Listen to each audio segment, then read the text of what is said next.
16-18 éves fiatalban, akiben motoszkál némi zenei indítatás, elmegy egy énektanárhoz, és még nem döntött el, hogy mit szeretne, de azt elmeséli neki, hogy hát igen, ő énekelt mondjuk kórusban, alsó tagozatos korában, nagyon tetszenek neki a Disney musical számok, és hát ő rögtön szeretné megmutatni, hogy ő letöltött az internetről alapot, és elénekelni. Ezzel saját magam egy ilyen történettel találkoztam, én voltam a tanár. A fiatal leányzó rendkívül profi módon betöltötte a zenei alapot, és elénekelte a számot ugyanazokkal a hanglejtésekkel, manírokkal, díszítésekkel, kicsit elcsuklásokkal, mint ahogy az a nagy Disney slágerben, a moziban milliók láthatták. És akkor felmerült bennem, hogy ha valaki ennyire fixáltan betanult valamit, ennyire lekopírozott valamit, akkor én ebből meg tudom-e állapítani azt, hogy ő vajon alkalmas, vagy én tanítanám-e őt. És elkezdtem vele népdalokat énekeltetni, és egy komoly akadályba ütköztem, mert nem tudott népdalokat. Vagy legalábbis nagyon keveset, és rögtön egy iszonyatosan bizonytalan területre tévedtünk.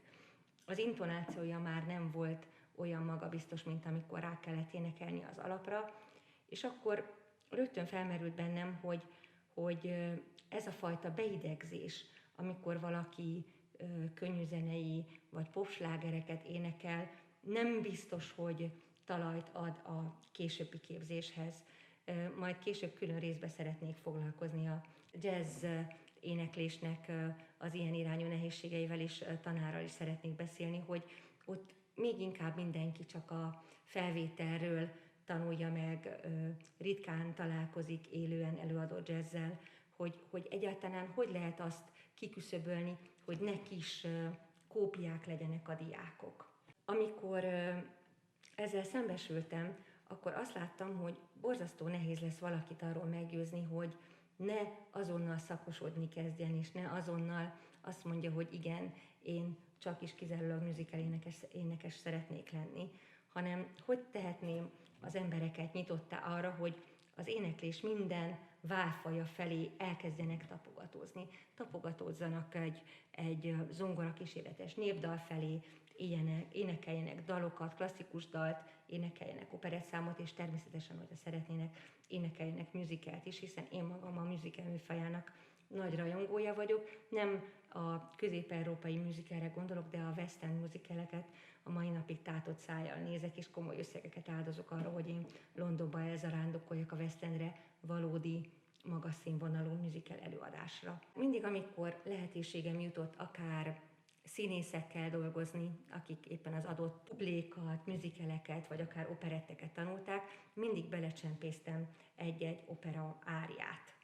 És olyan nagyon érdekes volt a hatás, mert de ez a legegyszerűbbre gondolok, például a Barbarina áriát, vagy például, ami nem is olyan egyszerű, a Rózsa áriát a Figaro házasságából. Borzasztó sok időbe tartott elsajátítani, akár csak az első részt is. És azt figyeltem meg, hogy mikor szembe találkoztam avval a színésznővel, akivel ezt 10 évvel ezelőtt átvettük, azt mondta, hogy azt még szinte mai napig ugyanolyan színvonalon el tudja énekelni, és használja is beéneklések alkalmával, amikor már bemelegedett a hangképző apparátusa, mert az olyan jól lett megtanulva, hogy ez neki egy biztos igazodási pont.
tulajdonképpen egy ilyen részben énekes simogatónak indult, hogy a bátortalanokat bátorítsam, és azokat, akiknek az éneklés műfajából egy-egy dolog megtetszik, azokat rávegyem arra, hogy mindegyiket nézze meg. Hát ha olyan adottságai vagy olyan képességei vannak, amik egy nehezebb, rögösebb, de minőségibb út felé vihetnék.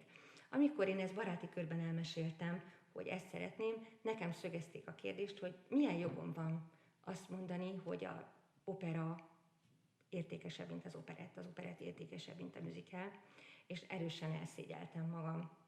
És itt most a videó nyilvánosság előtt elnézést kérnék. Természetesen nem lehet rangsorolni. Én elfogult vagyok, hiszen operaénekes vagyok, és számomra ez mindennek az alfája és omegája, de voltam operett primadonna 3 évig, amikor szinte kizárólag azt énekeltem, és énekeltem musicalt, illetve könnyedebb slágereket magam is.